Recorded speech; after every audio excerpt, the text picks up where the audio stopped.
I'm talking to the Revolting Cocks, or it's the Red Hot Chili Peppers, and it's Dickless, and it's Leonard Cohen, all rolled into one. If you can introduce me to Leonard Cohen, you can have a free T-shirt. I swear to God. No, we were really hoping you weren't serious about that, Courtney. What? Fuck off! I love Leonard. I love him. Don't fucking even get me on it. Don't even get me on it. I'm flawless in my taste. And Leonard, and one thing is Leonard. You know, you guys are just saying that because you're from here. Leonard rules. He like, I know this girl that knows him, and he like picks up like little girls on the beach and has them go. But I don't care. You don't care? No, I don't care. He's Leonard. Oh, for shit's sake. He's got me through my hard times, and I love him. That's all basically. He can turn a fucking phrase. I mean, what can you say? So let's start with this stuff about the Foxcore and get it over with, and then we can talk about music, which it sort of seems like doesn't get talked about a whole lot, at least according to the interviews and stuff that we've gotten with this band. You know, people, you know, there's like being this promotion, you know, lumping together a lot of women's bands as Foxcore, which seems like a brand name kind of thing to me, and doesn't seem to take like the bands individually and what they're saying seriously. And I get the impression from things that these women actually say, from what you say, that you are a serious band, you're into saying something, and that's got nothing to do with anybody else. So that's what I want to, you know, just throw out. So I'm going to pass the microphone to whoever grabs it first. Yes. Hey. No, I honestly think that it's just silly to say that we're serious. I mean, obviously we are. You could see what we do every day. We're on tour right now. But the Foxcore thing, I just think that to some people that they think that women are still new in the music thing. And I've been playing quite a while, and I think these girls that, you know, we've all been playing. Eric's been playing a long time too, and so it seems strange to like put us into that, but I think also being a woman, that you can utilize that too, because you just using your emotions and whatever, and I think Foxcore is like kind of misunderstood, or not misunderstood, but I misunderstand because I don't know why they just want to like clump it into something the way you are, because we're not like a lot of the bands that are on it, except on that paper that you're in. I think like there was some good women up there that wasn't just like a Foxcore thing. Joan Jett, I mean, she's been doing it for so long. It's like, hi, I'm Foxcore, or whatever. I mean, did they have Patti Smith? They just had her name, right? Well, I think Patty was pretty pissed off when she found out. Well, Patty, you know, I really admire, because during all this period, a lot of people, you know, in interviews, I'm really tempted to like blast about it, and then I think about Patty and how she never really whined about being an oppressed minority, and that's really my favorite position on it. You know, I mean, I have a lot of things I could say, and they're all reactionary, but, you know, they're all really boring. I mean, why whine about it? The music speaks for itself. It's like, it's pretty much a British press thing anyway, and I think people are reacting to it because it is categorizing a certain generation of women that are, you know, that actually, a lot of them have known each other for years and years, so it's like, you know, a tie-in, or I can see how it could be encapsulated, but I think it's completely stupid. I mean, instead of coming up to me and saying, oh, you guys are better than L7, I don't want to hear that, you know. L7's their own band, or open for another, you know, it's like, come and tell me we're better than the Melvins or something, you know, if you're going to tell me I'm better than somebody, or, you know what I mean, it's like, it's always a tell me I'm better than fucking Nirvana, I don't care, but, yeah, exactly, it's like, you know, people are used to girls being in little pop bands, or being in manly bands, and having girls fuck them, and, you know, it's like, it's cute to them, and different and new, and that's fine, but if you look back in the early 70s, if you look at, like, Patty, I mean, it's like, it wasn't cute, so, see, I run off at the mouth. No, run off by all means. No, it's just like, It's for real, you know, this is what we do, you know, we've talked about this a lot, because there has been enough women's music going on for a long time that it doesn't even, like, eat the mic, you say, okay, we'll eat this mic. You know, it's this point where it shouldn't even matter anymore. It should be something that is, like, normal and taken for granted, and the fact that a lot of people think it's amazing that women do stuff is kind of sad and lame. That's the way I see it at this point, because there's been plenty of examples of anybody's had their their ears open, for a long time. Well, a lot of women have shit to say. To be quite honest, Okay. to be quite honest, I mean, to be really honest about it, sorry, I have to say this. I've had been in bands with girls that are, I think that there are different perspectives in rock, and I think that there is a feminine perspective, and I think that just the way that a person plays music can be masculine or feminine. I mean, a man like Eric, I think, plays in a really intuitive, feminine style almost. The same way I think like Thurston Moore from Sonic Youth plays. I've kicked more girls out of bands with me for trying to repeat, like wanky guitar leads that I think are entirely masculine. Right. So I'm not saying there's no difference. That's one stand I won't take. I mean, that's where it bugs me to say, well, it's just the same, and women playing rock, it is a little different. It's different and it's better in some ways because it's more emotional and it's more, to me personally, it's just more interesting. I mean, as long as you're being honest and you're not repeating what men do. That's why a lot of women in bands do disappoint me, because I think that they play a lot okay, we can rock just as hard as the guy, balls to the wall.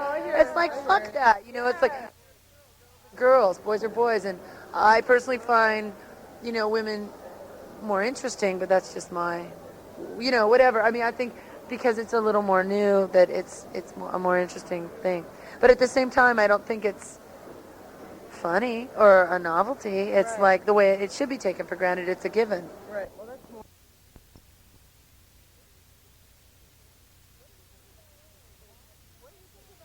Hey, what do you think of LA? Why do you live there? Actually, we were talking about this earlier, Jill, and I just wanted.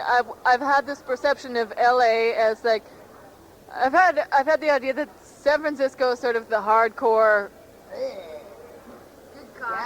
capital congregation, and LA was sort of like where all the glam metal was coming out of. That's what weird was. But yeah, and then we know that's where L7 comes out of, and we know that's where you come out of. So it's obvious something's happening there. But I mean, what's it like to live with a lot of turnpikes and a lot of bad cops? The cops are really bad. But I mean, the thing about LA is, I mean, we all have different opinions why we like it. We talk about it all the time because it's like we're trying to justify it because we get attacked for it so much. But I mean, it's like, you're staring like the corporate ogre right in the face. I mean, you're with the enemy in LA. You know what you're dealing with. It's like, it's right there. It's completely defined.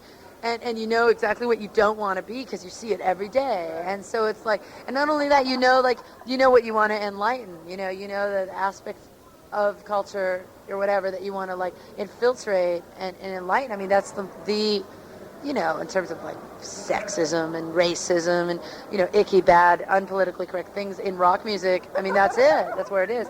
And the thing about LA is it's mystic, and it's like it's got a really cool Latino culture, and like it's you can go to a movie premiere if you want to. I mean, there's that element of like the real industry that's there that I love glamorous things, and I find it to be kind of cool.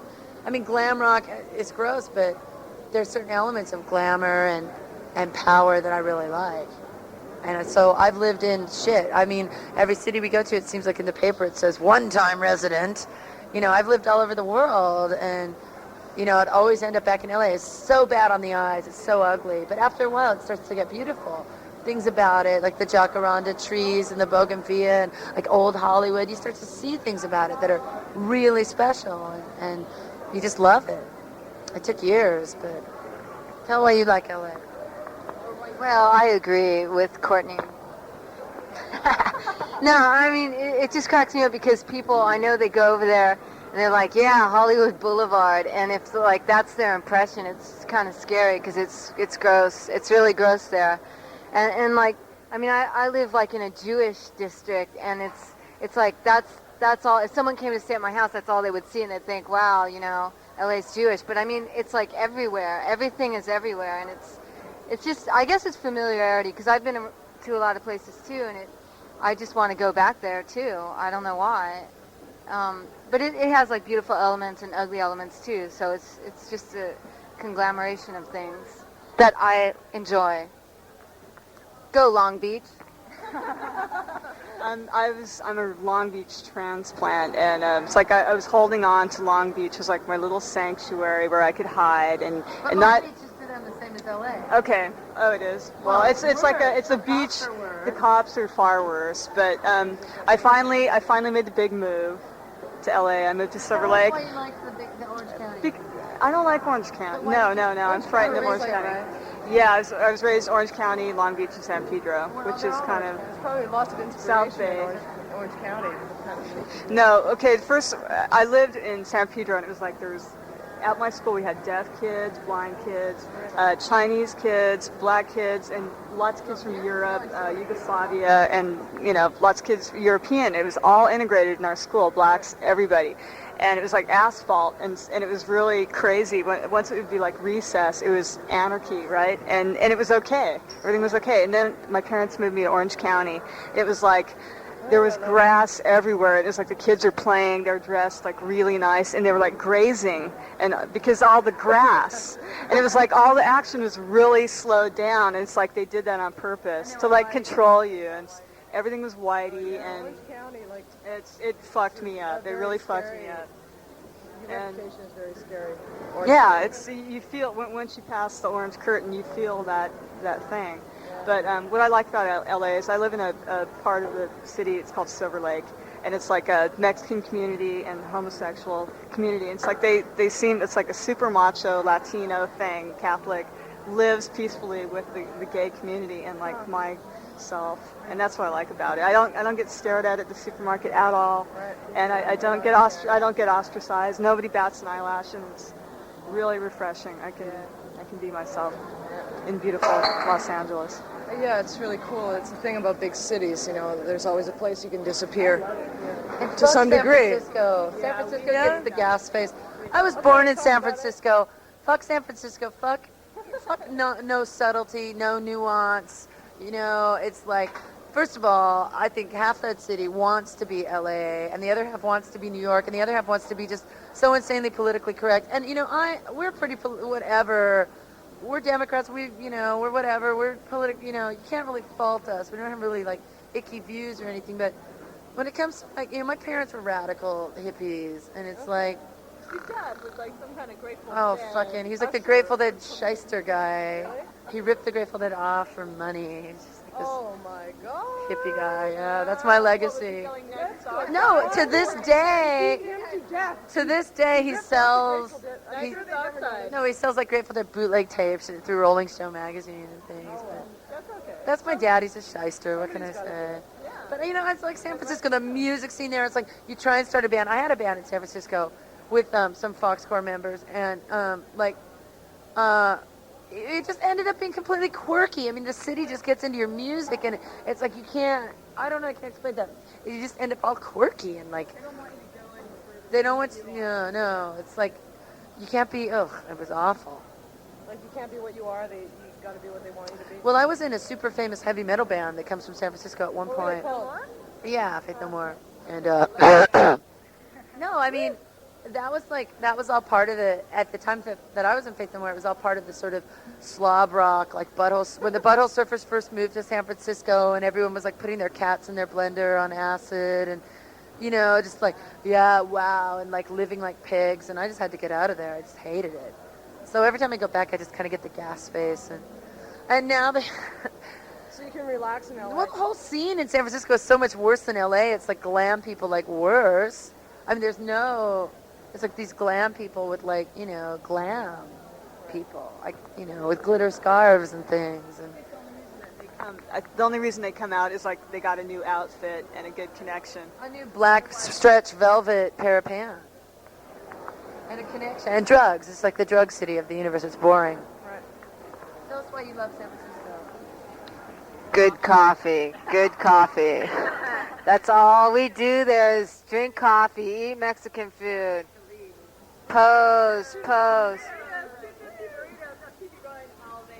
You said it, sister. Yeah, you can live on those burritos. A burrito is the perfect food. Canadians always go to San Francisco. Yeah. They're looking for good food. They're Yeah, wannabe bike messengers. They're healthy That's kind of right. folk. I want to be a bike messenger that eats one burrito a day in That's San it. Francisco. And drinks beer all night long. That's my ambition. No, I have brandy. Okay. about the rest of you? Are you still saving all of your sexual energy for live performances, Courtney? Or was that a big lie? I mean, to be honest. Oh, what that guy wrote about me? About being a eunuch? Wasn't that cute? I told him that, and he wrote it. Can you imagine how stupid? I'm a eunuch, I said to him, right to his face. Yeah, right. You know, the dynamic of being a girl and being on tour and having people approach you sexually is way different than the dynamic of being a boy and being on tour. And this is what I was saying before about... Did people come up to you and say, Courtney, who are you fucking? Actually, a guy in Toronto, Tim Perlich, asked me if I had a lot. He said, "Yeah, I heard you had a lot." You know, he just asked me really stupid sex questions that he would never have asked a guy, and I totally cussed him out for it. And he got me by what he wrote in Now magazine, though. Oh, no. He got me back, yeah. But no, I mean it's just a different dynamic, and it's weird. I can't explain it. What about Caroline? And being on a major label and being produced by a major, well-known person. And how do you feel about going off independent or smaller labels? Who wants to answer? Just put your hand up. How do I feel about going on an independent label? Yeah, onto a bigger label. Onto a bigger label? As opposed to I like the support. I like the support that we have. Radio guy. Oh yeah, the radio. You got like a Tom Harrington. on the radio? Tom Harrington. I pause. Is it okay to say? Sure, you say He gets the gas face. No, it seems that some of the things that we used to take care of, they're taking care of now. It's a little bit easier, I think. That's it. And 24 track recordings are nice. I like that. I don't have any more opinion. I don't know. What do you think? Is it a trade-off? Is it hard to balance? More accessible, less work, more exposure for a bigger company that's gonna make more money. Caroline's at a level. Caroline is Caroline's custom label, but Caroline's at a level where that has absolutely no bearing. I mean, it's like nobody you don't ruin any of your credibility. You don't. You know, it's like it's a good label. They put out a lot of shit and they put out a lot of good stuff and. They're small. They're just small enough. There's really no issue with that, as opposed to doing it ourselves or something would be just a lot of more work. I mean, we're not K-Disc. Okay. I don't know if you got that. I have another question for Jill, because she hasn't talked enough, and I think you've got a lot of good things to say. What happens when you're playing, or you're trying to record, or you're on tour? And you disagree. I have my what? You want to know if I want to have sex or if I have my period? If I disagree with what? You mean in the band? Well, if it's just saying that I'm a tourist, is that enough? It's like, yeah, that should say it. I'm a tourist. Tourist or tourist? Tourist. Not a tourist. That means I kind of don't say nothing for a long time. And then when someone pushes me too far, I start snorting and I see red and my horns pop out and I want to kill somebody. Do you know them? Well, that's me. No, actually, I really want me to tell you the truth. Nah, it's too embarrassing. Okay, that's all. What do you think? Do you like us? I love you. Okay, I'll tell you the truth. See these guys, I kind of don't know them, but I do now. And before I came on tour with them, I checked up on their signs, and I found out that I'm pretty much compatible with them. I kind of like them, but sure we have some up and down days. It's a family, kind of. Like the Manson family. Right. We've been studying the video of the Manson family, and we pull out the guns except at the border when they ask for them. Thank you. People at the Canadian border don't like guns very much. That's one of the questions they ask. We put our hair in ponytails and we just slide right by. Well, that's how I feel when I go to the States. It's very important, right? You cover up your tattoos and all of your obvious neuroses, and you say, yes, I work for Imperial Oil, and I'm just on a 2-week vacation, and I'm going to go and spend a lot of money in your country. And they go, right on. welcome to the United States.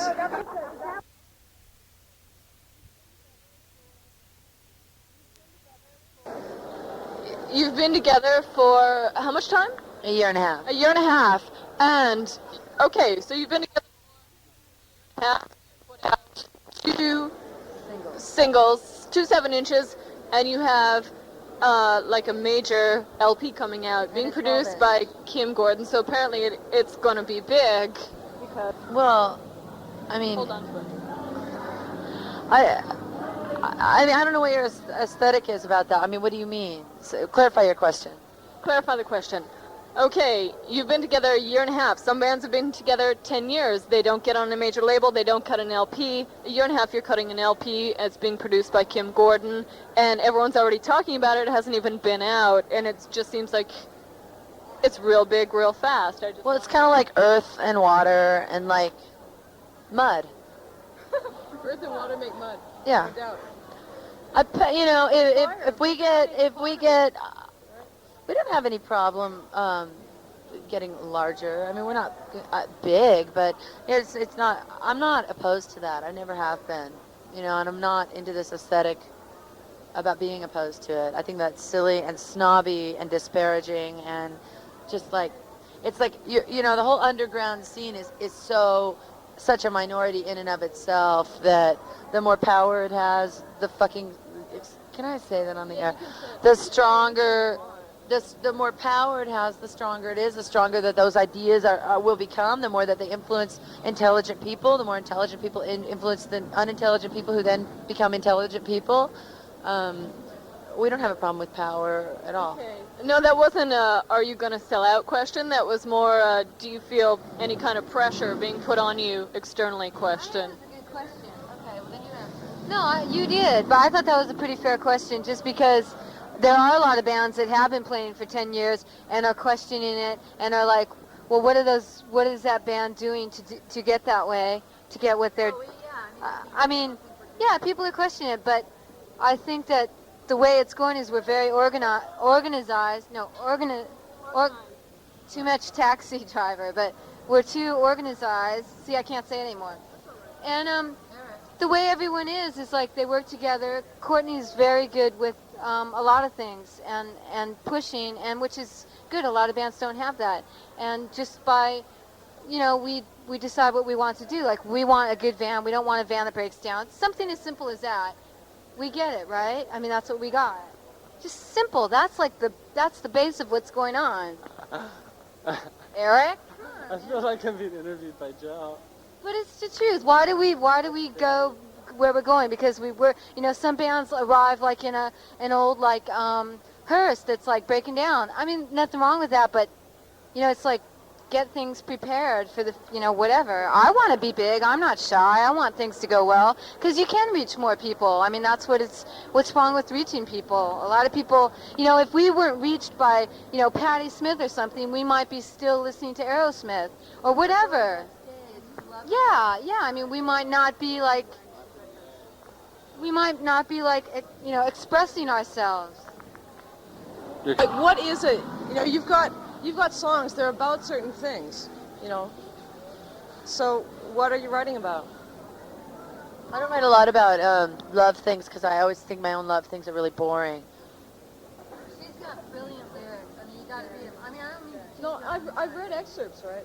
This is like very intelligent stuff. Like, I want to hear some stuff. Like, well, I'm not going to sit here and quote them or anything because that's really... Well, no, you don't have to quote them, but like, what kind of stuff do you care about? What do you write about? Well, a lot of the songs, a couple of the songs on the album are about relationships I have with other women, and then like girlfriends, and then like my mother, and then like some other things, and then some of the songs are about like fucked up relationships. Some of the songs are about how I view things. You know, they're pretty. I mean, when I write about when I get a crush on someone and I write all the crush stuff, it's so boring. After like 3 months, it's just like, who wants to hear it?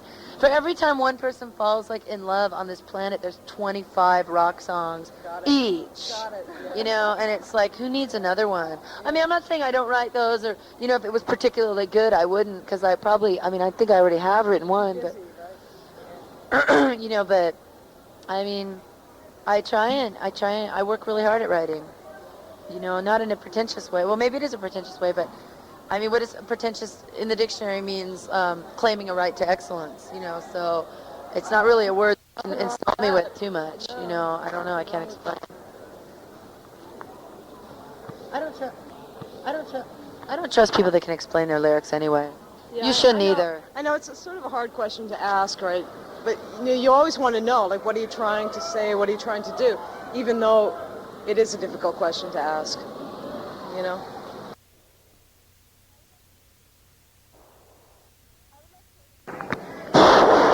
I would like to ask Eric a question because you just haven't talked that much, and I'm curious about you.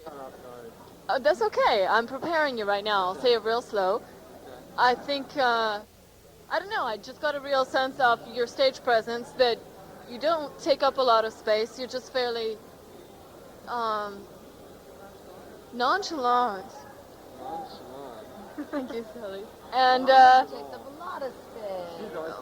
well, gosh, no, I think that it's probably of rock.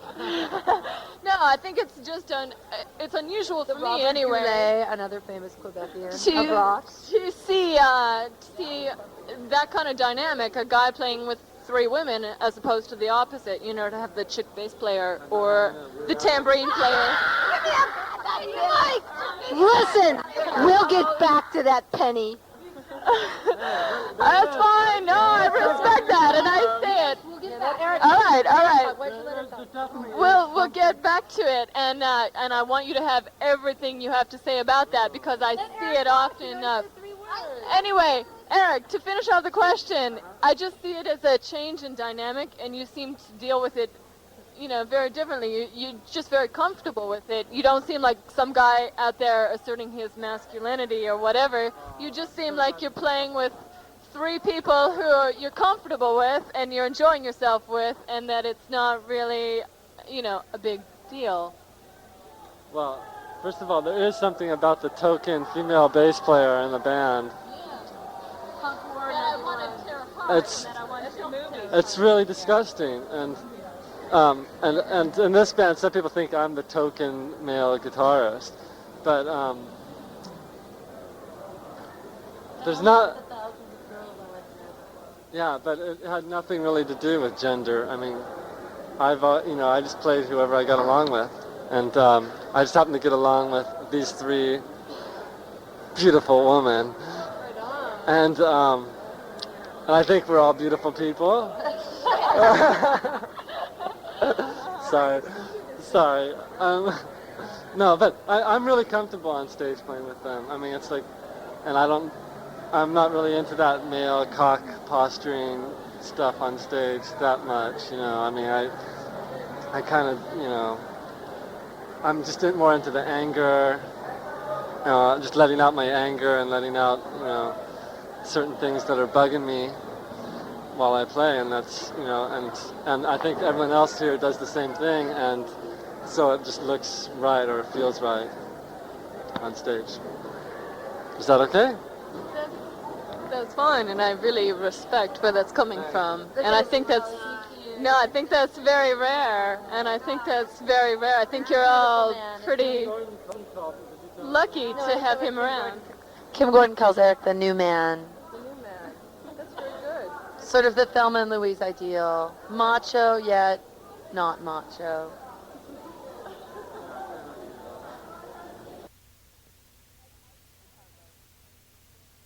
Yeah, that's how it goes.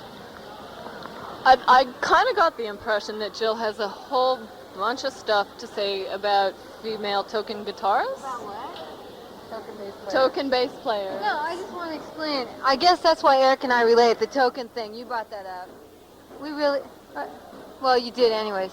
No, the only thing I had to say was I know that I think a lot of girls tend to go for bass, or people think they do because it's an easy 4 strings. I actually read, I think someone said it, I won't say her name, Jennifer from L7. The Finch said, oh, because it's a 4-string. Jennifer, I'm going to kick your butt. No, anyways. Women are more rhythmic, so they go for a more rhythm instrument, right? Isn't it? I thought that's why. I thought it was because women were more had more rhythm, like a natural feel for rhythm. I think black people have more rhythm. I know. It's like, but that's what I thought. But you know what? I thought that was true. I gotta say that it's kind of true. I thought that was the excuse. I'm not saying that's what I believe. I mean, I'd like to speak to all the bass players out there, male or female, whatever. I just think that it's more than a four-string thing. I mean, a lot of people take it that way, but I just think it's a really brilliant, beautiful instrument. That's all I had to say. And take it as you will. Play E all night. I don't care. And to me, it was pretty obvious that it was a real collective kind of thing that you four are doing. You know, that there's no star, there's none of that kind of shit going on. Yeah, something that you do together, and that makes it, you know, that makes a difference. Oh my God, the punks are. Welcome to the Monkey House. We're at Foufounes Électriques right now, boys and girls. So, and that's something that I respond to, because, you know, so much of like the North American corporate rock has to do with, you know, there's always a star, you know, there's the lead singer, the lead guitar player, all this kind of shit. And it's kind of boring, right? You know, people want to break that down, and for the most part, in the commercial radio scene, that doesn't happen. And it's nice to see, because I really sense that from your band. This is something you're doing together, you know. I don't want to sound new agey or anything, because, you know, or anything like that, but whatever. Do you want to talk about like how you write or anything like that? You know. We pretty much all write together. I write the lyrics, and we write the music pretty much together. I bring in riffs occasionally, and but we elaborate on them really well. We just wrote a great song that Jill wrote a lot of, and Eric actually wrote part of it. Carolyn has different drum. You know, we write together. So you're right. I mean, I think that system you're talking about is sort of old school. That's actually what I tend to think of people when I'm dealing with people in like a tour. I'll run into one person, I'll go, okay, old school. You know, I'll just think in my head, fucking old school, boys club, fine. Right. You know, and I know where they're coming from. They're not about the old school at all, so.